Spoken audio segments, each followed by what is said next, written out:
preparation for the dough coming out, I'm going to do a couple things. I am going to get a little ramekin. If you don't know what that is, it's a little monkey dish. It's a tiny little dish. I'm going to pour some olive oil in there.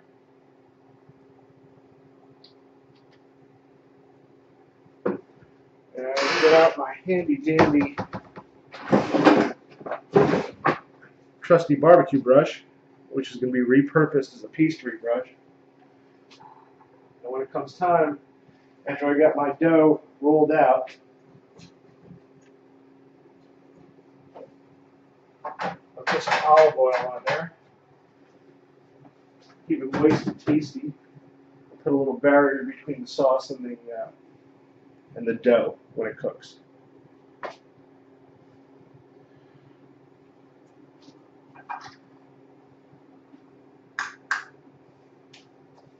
I might as well get it done.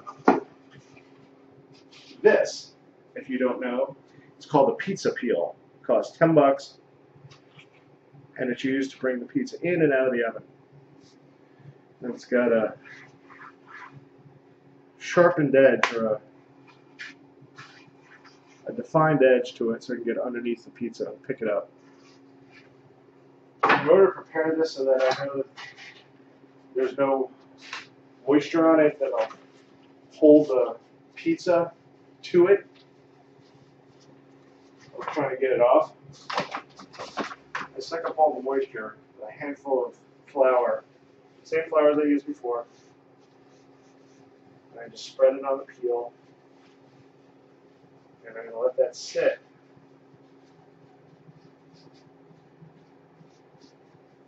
Just like that. We're going to be putting more flour on the pizza dough when it gets ready, about 20 minutes. So don't worry about the dough that you put on the peel. That's to dry it out. Check the oven, and it's way beyond 600. Who knows where it is? Well, I put the dough in just about 40 minutes ago. So it's almost ready to be re-kneaded with some more flour. Okay, so I've let the stove heat up, and I've let the bread rise for 40 minutes, and now I'm going to add some more flour to it until it gets a little more pizza doughy, and then let it sit for another 20 minutes.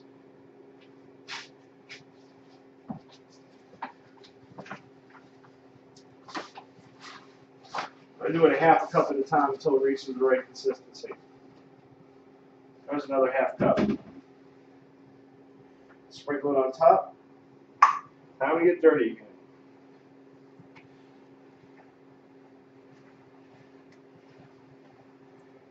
Well, that looks like almost the right consistency. It's not sticking to my hands anymore, which is what we wanted.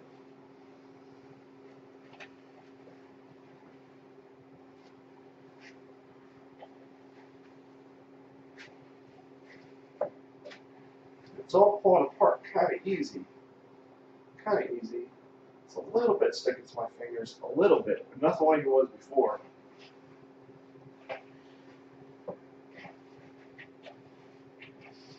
And it's not even absorbing all of the flour that I put in. So I'm going to say this is just about this is about ready with another extra half cup. Because in the process of making the pie,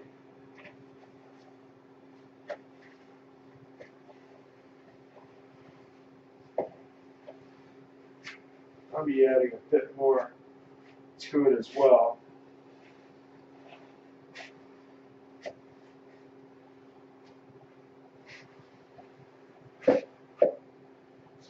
So I can take it all out of the bowl at this point. And you see the consistency? Stretchy. It pretty much all comes off my hands, just about. So this goes back in the bowl. One big ball. This can sit there for another 20 minutes. And then, my dear friends and neighbors, I do believe it'll be ready to use. So it's been 20 more minutes and my dough should be ready. Now, I'm just going to use dough, sauce, and cheese. For my cheese, I got this 2-pound Belgioso fresh mozzarella from the market because I used the shredded skim stuff last time and it was doable, but not really bueno. So I'm going to cut about half a pound from here. And I'm going to cut real thin slices. Some people tell you to cut cubes, but since it's going to cook up quick, I cut the slices. Caution be damned.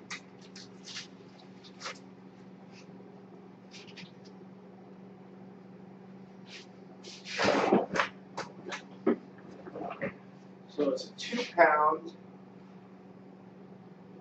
So that's half. I need an eighth of this whole log, so that's half.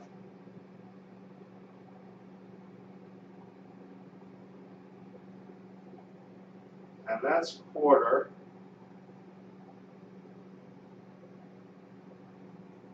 And that's going to be an eighth. I don't put the rest of this mozzarella away. Now I cut this pretty thin. Though cubes might be easier.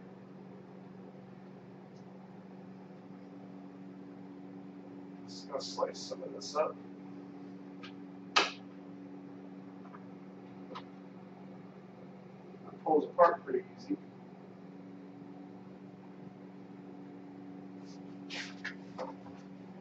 So those are my slices of mozzarella, just like that. I'm gonna wash my hands. I got some mozzarella on there.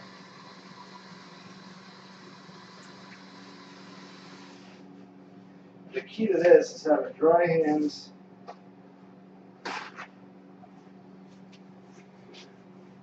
Because we don't want the dough to stick.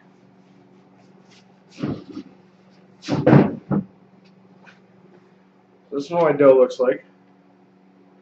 I'm going to take a third of this. It's like a scoop. I wish I could tell you better than that.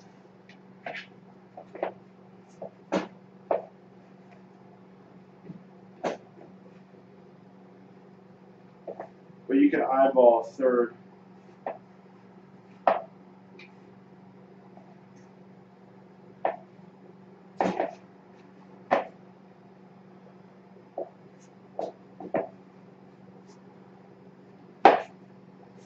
And that's a third.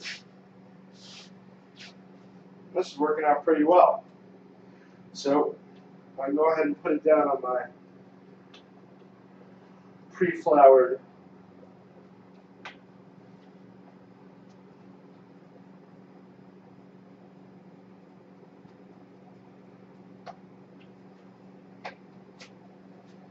and I'm going to work it a little bit. I'm going to grab it. I'm not going to do anything fancy like throw it up in the air, but I'm going to work it in my hands so I get just about a round.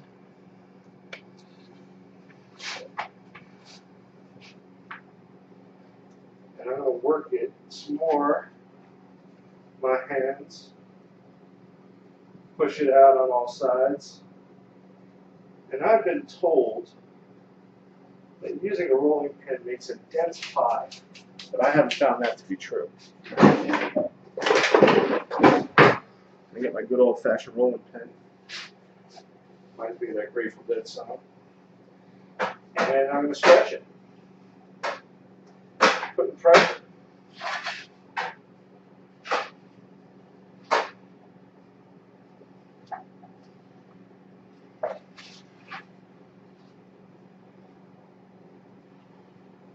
This is pretty elastic.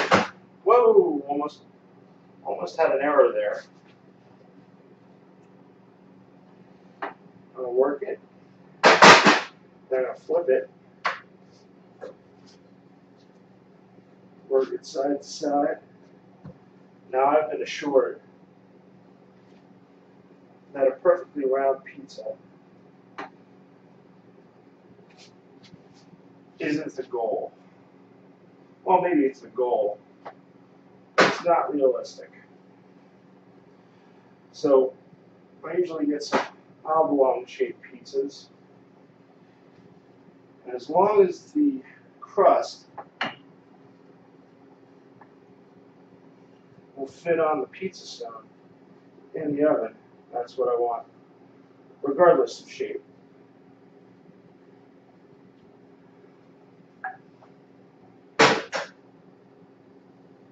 I'll flip this one more time. Work it out.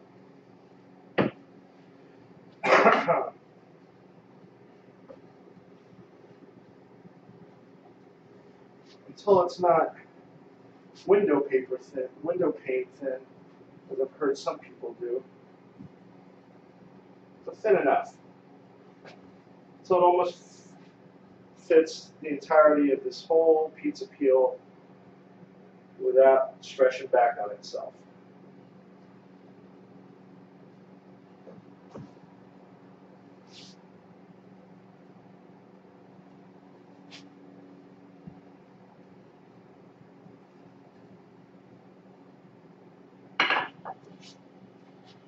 And there you go. You learned something.